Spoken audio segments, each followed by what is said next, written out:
How to fix Steam black screen not loading. Hi everyone, this is Kate and I'm back with new tutorial, and in this video we will see how we can fix Steam black screen not loading. So first of all, open up Steam in your Windows 11 or in your laptop or in your device.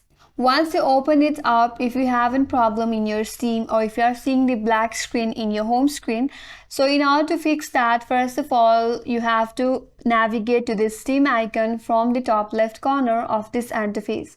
A drop-down box will pop up. From there, go to Settings. Now, under Settings, again from this menu bar at the left-hand side, there is an interface option. Click on it. Now again under interface, there are so many options, but you have to choose the third option that says client beta participation, and it says you can choose to participate in testing the latest Steam client before it's widely released. So next to that, there is this drop-down box. If you click on it, there is one more option that says Steam beta update.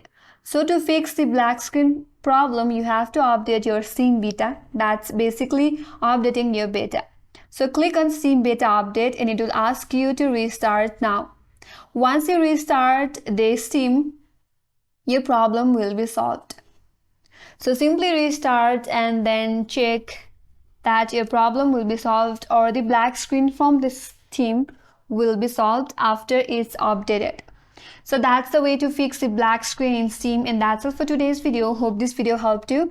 If you are new to our channel, make sure to like and subscribe. Thanks for watching and I will see you on next video.